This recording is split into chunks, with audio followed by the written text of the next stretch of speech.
মাটির ব্যাংকে জমানো মাত্র ১,০০০ টাকায় ব্যবসা শুরু করে এখন মাসে প্রায় ২ কোটি টাকা আয় করছেন আরিফ খান। একই সাথে কর্মসংস্থান সৃষ্টি করেছেন প্রায় ১৫০ জনের বেশি নারী পুরুষের। স্বপ্ন দেখেন হাজারো লোকের কর্মসংস্থান হবে তারই কোম্পানিতে। একটা সময় নাটক সিনেমা বানিয়ে মানুষের দুয়ারে দুয়ারে ঘুরতেন পাওনা টাকা আদায়ের জন্য, কিন্তু কঠিন বাস্তবতার ভিড়ে টিকতে পারলেন না আরিফ। ফলে পরিবার নিয়ে বেঁচে থাকাই কষ্ট হয়ে দাঁড়িয়েছে তার। কোনো উপায় খুঁজে না পেয়ে মিডিয়া জগৎ ছেড়ে দেন। নিজের ইচ্ছা শক্তির জোরে সামান্য পুঁজি নিয়ে শুরু করেন নাড়ুর ব্যবসা। মিডিয়া আসলে সবার জন্য না। আর মাঝখানে যখন আমাদের করোনাটা হলো, তখন আসলে মিডিয়াতে ওইভাবে আমাদের কাজ ছিল না। তো ওই সময় আমার নিজের চলতে, আমার ফ্যামিলি চলতে আসলে আমার কষ্ট হচ্ছিল। পরবর্তীতে আমি যখন হলো বাসায় ভাবতেছিলাম যে মিডিয়ার পাশাপাশি কিছু একটা করি, তখন বাসাতে অল্প অল্প করে নাড়ুটাই মাথা আসলে মিষ্টি বিক্রি করতাম, বিভিন্ন মার্কেটে যে বিক্রি করতাম, বিভিন্ন দোকানে করতাম। ওই জায়গা থেকে আসলে যে সময়টা পাইতাম, ওইটা হলো বাসায় এসে নিজে তিলের নাড়ু, নারকেলের নাড়ু এইগুলো বানাইতাম। শুরুতে দোকানে দোকানে মিষ্টি বিক্রি করতেন আরিফ, এরপর নাড়ুর ব্যবসা শুরু করেন।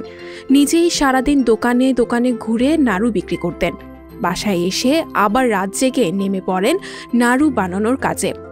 দিন যত যেতে থাকে আরিফের ব্যবসা ততই বড় হতে থাকে। আমি এক রুমের একটা কামরা বাসায় থাকতাম। আমি পাশে একটা রুম নিলাম, ওই রুমের ভিতরে আমি কাজটা শুরু করি। যে সারাদিন আমি মার্কেটিং করি, রাত্রেবেলা এসে মাল করি। আবার অনেক সময় দেখা যায় মেয়েরা যখন শিখে গেল আমার কাছ থেকে, তখন ওরা দিনের বেলা কাজ করতো, আমি ওই মালটা নিয়ে যা মার্কেটে বিক্রি করতাম। এভাবে একজন, দুইজন, তিনজন করতে করতে আমাদের ধরেন 2টা প্রতিষ্ঠান এখন যে এটা নতুন করছি, এখানে আমাদের 40-50 জন আছে, আর ওই প্রতিষ্ঠানে 60-70 জন আছে। তো এইটা আল্লাহর মতে আমি চলতেছি, আমার ফ্যামিলি চলতেছে, ওরা কাজ করতেছে, এখানে ওদের ফ্যামিলি চলতেছে। অল্প দিনে ব্যবসার পরিধি বৃদ্ধি পাওয়ায় কারখানা দেন আরিফ। বর্তমানে হেমায়েতপুর ফালাক ট্রেডিং সহ 2টি কারখানায় প্রায় 150 জনের বেশি লোকবল কাজ করে।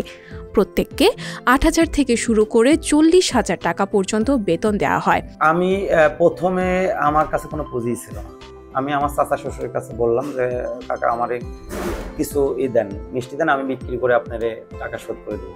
আমার কাকা আমারে দিছে। ওই 200 টাকা 100 টাকা লাভ হয়েছে। আমি সংসার চালাইছি। চালায় আস্তে আস্তে মাটির ব্যাংকে আমি 2 টাকা 4 টাকা করে আমি গুছাই আমার 1,500-2,000 টাকা যখন হয়েছে ছোট ব্যাংক, ওইটা ভেঙে আমি তখন নাড়ুটা শুরু করি। এক কথা যে আমার 1,000 টাকা থেকে বলতে গেলে আমার শুরু। এখন আমার প্রতি মাসে দেখা যায় অ্যাভারেজে 1.5-2 কোটি টাকা আমরা সেল করি। আমরা সর্বনিম্ন আমাদের এখানে স্যালারি 8,000 টাকা থেকে শুরু, 40,000 টাকা পর্যন্ত আমরা বেতন দিই। নারকেলের নাড়ুর পাশাপাশি তিসির নাড়ু, পপকর্ন, পিনাট বাট, মিষ্টি সহ প্রায় 26টি প্রোডাক্ট উৎপাদন হয় আরিফের কারখানায়। আমাদের টার্গেট আছে যে আমরা এইগুলো মার্জিতভাবে বানাচ্ছি, আমরা দেশের বাইরে পাঠাবো, প্রসেসিং করতেছি। আমাদের যদি ওই রকম লিঙ্ক শুরু হয়, তাহলে আমরা দেশের বাইরে পাঠাবো আমাদের দেশীয় খাবারটা। এখন আমাদের দুবাই যাচ্ছে, সিঙ্গাপুরের লাইন এই চলতেছে, যোগাযোগ চলতেছে। আমাদের হলো সৌদি আরবে কথা চলতেছে, আমাদের প্যারিসে আমাদের কথা চলতেছে। প্যারিসে আমাদের একটা ক্লায়েন্ট অনেকবার করে বলতেছে যে ভাই আমাদের মাল পাঠান, আমরা প্রসেসিং করে হয়তো বা মাসখানেকের ভিতরে আমরা প্যারিসে মাল পাঠাবো। আমার স্বপ্ন যে আমরা এখানে 1000 খানিক লোকের কর্মসংস্থান করা, যারা নতুন উদ্যোক্তা আছে, হয় না যে অনেকের টাকা নাই, সাহস পায় না, তারা ছোট ছোট উদ্যোক্তা যদি থাকে আমাদের সাথে আসতে চাই, তাদের নিয়ে আমরা একটা প্রতিষ্ঠানের মাধ্যমে সবাইকে নিয়ে এই প্রতিষ্ঠানটা বড় করতে চাচ্ছি। আরিফের তৈরি পণ্য রপ্তানি হচ্ছে দুবাই সহ বিশ্বের বিভিন্ন দেশে। মনে সাহস নিয়ে ছোট্ট পুঁজি নিয়ে ব্যবসা শুরু করলেও সফলতা আসবে বলে মনে করে আরিফ। যারা নতুন উদ্যোক্তা রয়েছেন তাদের সাথে নিয়ে আরও বড় কোম্পানি গড়ার স্বপ্ন দেখছেন এই সফল উদ্যোক্তা।